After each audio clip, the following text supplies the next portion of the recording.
Сәлем құрметті бүгінгі Facebook Live-тың көрермендері және осы видеоның жазбасын көріп отырған көрермендер.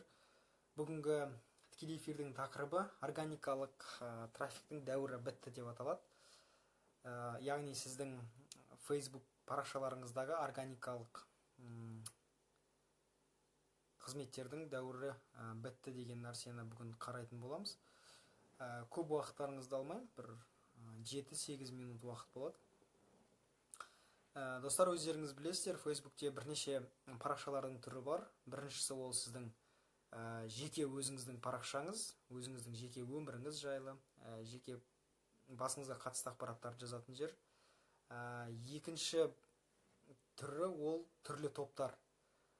Яғни сізде өзіңіз осы уақытқа дейін кезіккен шығарсыз, сізді бір группаға қосады, топқа қосады, сол группадан өзіңіз шығып кетесіз, қайттан қосады, қайттан шығып кетесіз.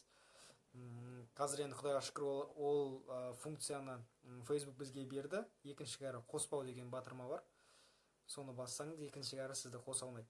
Және сонымен қоса жаңа топтардың үш түрлі түрі бар. Бірінші түрі жалпылама ашық топтар. Екінші түрі жабық топтар, атайып тұрғанда жабық, сырттан ешкім кіре алмайды. Үшінші түрі ол құпия топтар, secret groups деген бар. Яғни сіз егер бір арнайы тренинг өткізсеңіз, сол жерге әкеп өткізуіңізге болады. Үшіншісі бизнес парақшалар. Енді атауы бизнес парақша деп аталады, ағылшын тілінде business page деп аталады. Осылай қабылданған. Бұл жерде сіз өзіңіздің міндетті емес, бизнесіңіз болуы міндетті емес. Бұл жерде тематикалық, яғни тақырыптық топтарды ашуыңызға болады. Яғни мысалы менің қазмаркетинг парақшам сияқты топтарды өзіңіздің мысалы гүл өсірумен айналыссаңыз, өсімдіктерге қатысты тобыңыз, группаңыз болады. Осындай үш түрлі парақшаның түрі бар. Одан кейін енді органикалық трафик дегеніміз не? Бүгін біз соның ішіндегі осы бизнес парақшаның трафигінің қалай жұмыс істейтіні жайлы кішігірім қарастыратын боламыз. Қазіргі таңда, егер де сіздің мысалы бизнес парақшаңыз болмаса міндетті түрде ашып алыңыз қазір, себебі өте қажет функцияның бірі. Оның үстіне сіз үстіңгі жағында тұратын логиннан ертерек ашпасаңыз, кейінірек ойланып қалсаңыз, айырылып қалуыңыз мүмкін. Қалай жұмыс істейді органикалық трафик? Соңғы кездері біз не нәрсені байқадық? Бара-бара, егер де сіз Facebook'тың парақшасында жаңағы органикалық трафиктің қалай жұмыс істейтінін бақылап жүрген болсаңыз, бара-бара оның аясы тарылып бара жатыр. Ол дегеніміз не? Сіз бизнес парақшаңызда белгілі бір материалды жариялайсыз. Мысалға, мен сияқты осы видеоны жариялайсыз. Ол видеоны сіздің аудиторияңыздың асып кетсе бір 10-15% көреді. Қалған адамдар бұл видеоны мүлдем көрмеуі де мүмкін. Түсінесіз бе? Осы өте маңызды фактор. Біреу ойлауы мүмкін, әділетсіз деп. Әділетсіз жүйе сондай. Facebook'тың алгоритмі солай. Бірақ есесіне Facebook'ке сіз мысалы шамалы ғана ақша төлейтін болсаңыз, сіздің аудиторияңыз керісінше кеңейеді. Мысалы күніне $1 төлесеңіз, сіздің постыңызды мыңдаған адамдарға көрсетуге болады. Ал органикалық жолмен тура солай істеймін оны олай жасай алмайсыз. Осыны адамдар есінде ұстаса екен деген тілегім бар. Себебі бір материалды жариялайды, мысалы 1000 адам, 10.000 адам группаңызда болатын болса, бизнес парақшаңызда болатын болса, оның бәрі көрмейді. Осыны сіз білуіңіз керек та, есіңізге сақтап алуыңыз керек. Себебі Facebook'тың алгоритмі соған құрастырылған. Сіз ақша төлемейінше, Facebook өзінің барлық мүмкіндіктерін ешқашан ашпайды сізге. Келсем, органикалық трафиктің шамалы қамтуын, охватын кеңейтуге болады. Мысалы, сіз бір пост жариялайсыз. Егер ол постқа адамдар әрекеттесетін болса, яғни лайк басса, пікір жазса, немесе бөліссе, тура солай органикалық охват шамалы көбейеді. Бірақ сонда да бұл посттың қамтуы соншалықты көп болмайды. Яғни ақысыз жасайтын болсаңыз, оның қамтуы бәрібірде көпке жеткізе алмайды. Мысалы 1000 адам болса, оның бір 100-не ғана көрсететін шығар, одан артығына ол көрсетпейді. себебі алгоритм солай, яғни солай кодталған, біз соны түсінуіміз керек та. Одан кейін адамдарда мынандай бір қалыптасқан стереотип дейміз ба, жоқ әлде бір сондай қалыптасқан ой бар. Егер де сіздің бизнес парақшаңызда мысалға 10 мың адам, 20 мың адам, 100 мың адам болса, онда мен болды, сол ғана керек дейді да маған. Осы жерде тағы бір есте ұстайтын маңызды нәрсе бар. Сіздің бизнес парақшаңыздағы адамдардың саны ол маңызды емес. Ол маңызды болуы мүмкін, мысалы сіз кіріп қалған бетте вау, 20 мың адам, 10 мың адам, 100 мың адам бар екен деп айту үшін. Бірақ сіз оларға материалды беретін кезде адамның саны маңызды емес. Міне осы жерде адамның саны маңызды емес. Егер де сізде мысалы миллион адам отырып, оның 1000 адамы ғана көретін болса, қандай маңыздылығы бар оның? Яғни бір 1000 адамы ғана лайк басатын болса, сондай нәрселерде ол қатты маңызды емес. Яғни сіздің бергіңіз келген ақпаратты сіз оларға тікелей жеткізе алмайсыз. Демек, бұл не деген сөз? Айталық, мысалы сіз бір тауарды жарнамаласаңыз өзіңіздің парақшаңызда, болмаса семинарыңыз болатын болса, сіз соны жаңағы жиналған өзіңіздің аудиторияңыз 10 мың адамға айтқыңыз келсе, сіз оны 10 мың адамның әрқайсының лентасында көрсете алмайсыз. Осыны біз түсініп алуымыз керек та. Ол себебі бұл біздің Фейсбуктың бізге жасап қойған арнайы осындай әділетсіздігі деуге болады, тырнақшаның ішіндегі әділетсіздігі. Егер де сіз керісінше Фейсбукке $1 төлейтін болсаңыз, онда мәселе басқаша болады. Сондықтан да біз осы жағына қарай өтуіміз керек та. Жаңағы Фейсбуктың шамалы ақша беру арқылы көптеген жарнамалық мүмкіндіктерін қолдану жағына қарай өтсек, ол біз үшін көбірек пайдалы болар еді. Ал органикалық трафик, ол өзді-өзімен ол бар нәрсе және бола береді ол. Бірақ оның аясы қазіргі таңда, мысалы қазір батыс эксперттерімен тыңдадым, осы бүгін ғана тыңдадым, Майкл Стелнер деген кісі, осы SMM бойынша, social media маркетинг бойынша эксперт. Сол кісінің осы айтып жатқан мен сіздермен бөлісіп отырмын да. Digital Marketer деген арнайы бір сайт бар, сол сайтта күнделікті посттар жарияланады осы social media маркетингқа қатысты. Сол кісі айтады, біліңіздер дейді, органикалық трафиктің аясы барған сайын тарыла береді, тарыла барады. Ол ешқашанда кеңеймейді дейді. Сондықтан да сіз егер де бизнес парақшаңыз болса, қазірден бастап тек қана органикалық трафикке, яғни ақшасыз, ақысыз көрсетем деп қана өмір сүру ол дұрыс емес. Сондықтан да егер де бір құнды ақпаратыңызды бергіңіз келсе, онда сіз міндетті түрде шамалы бір сумманы төлеп жіберіп, сол арқылы қаншама мыңдаған адамдарға өзіңіздің ақпаратыңызды көрсете аласыз. Бұл бірінші жолы. Екінші жолы, жаңа Майк деген кісі айтады, екінші жолы, бұл жерде бір лазейка бар дейді. Ол лазейка дегеніміз не?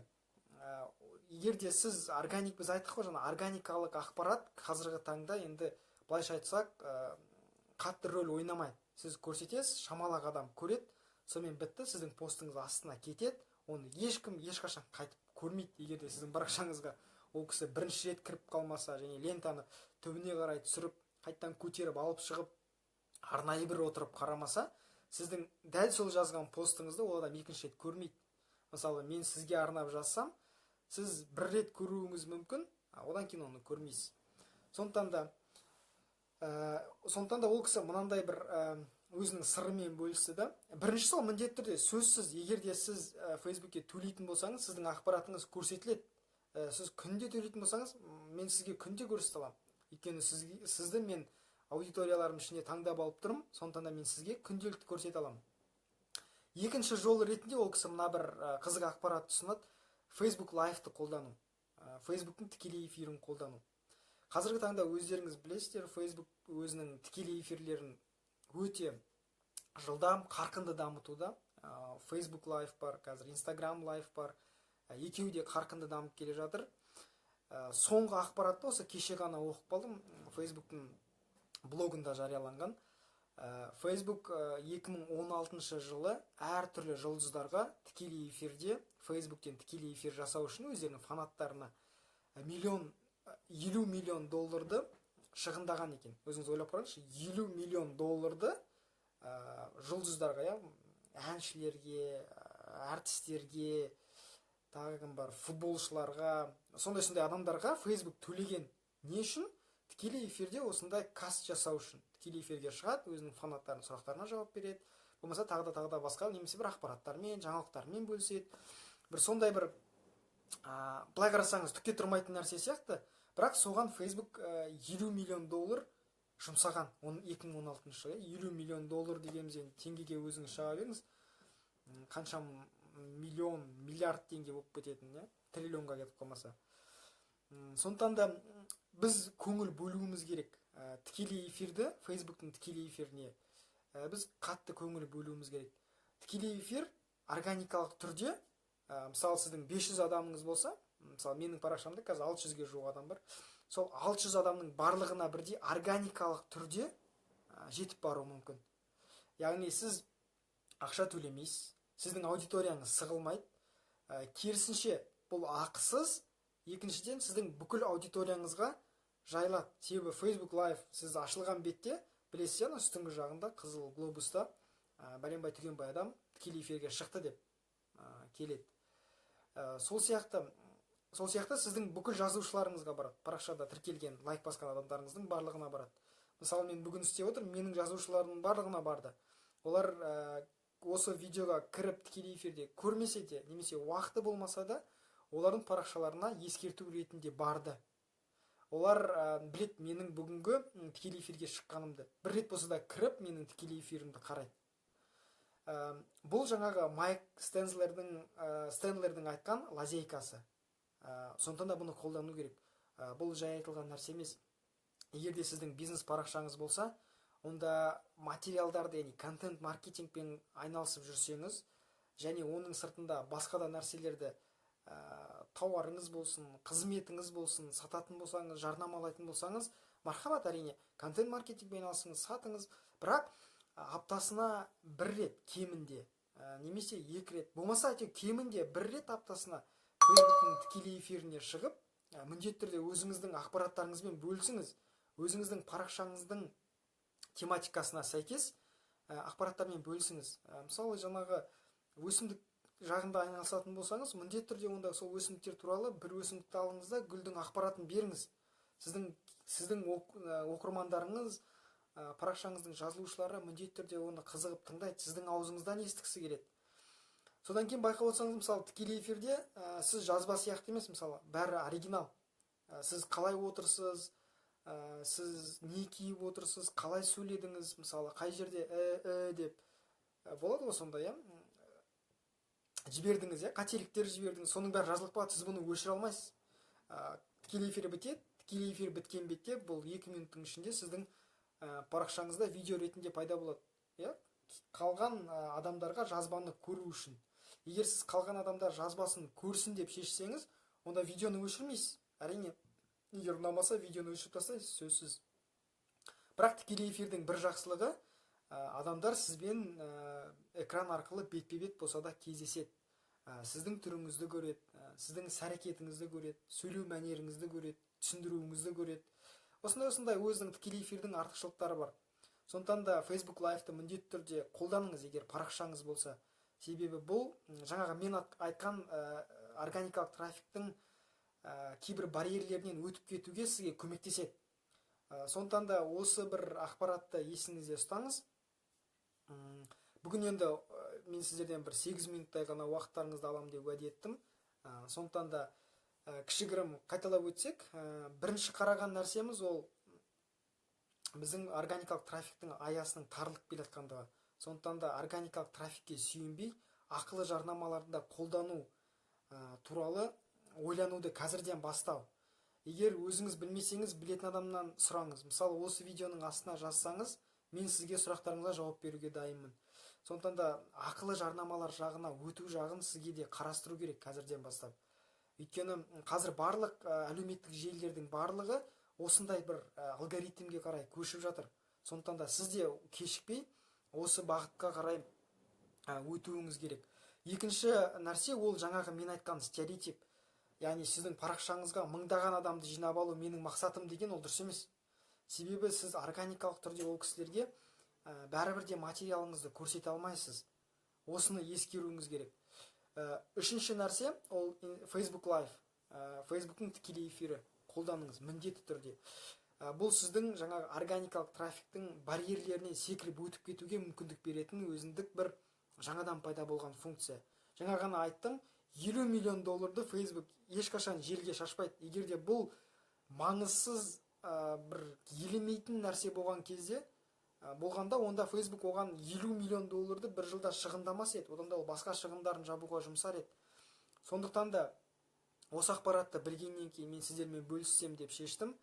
Сондықтан менің айтатыным, органикалық трафикке ғана сүйеніп қалмай, өзіңіздің ақылы жарнамаларға деген қызығушылығыңызды бүгіннен оятып, сол жағынан ізденіп, егер де пікірлеріңіз болса, сұрақтарыңыз болса, міндетті түрде осы видеоның астына қалдырыңыздар пікір ретінде.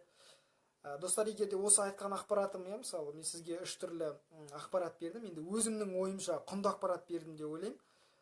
Осы 3 ақпаратты есіңізде сақтап ары қарай жұмыс істейтін болсаңыз, сіздің де осы Facebook парақшасында, жалпы Facebook желісінде өзіңіздің жолыңыз ашылатынына сенімдімін. Егер де осы видео ұнаса, достар, міндетті түрде лайк қойып бөлісіңіздер, себебі тура сіз сияқты осы ақпаратты естуге тиіс жандар бар. Олар да естісін, көрсін, білсін және қатарымызға қосылсын.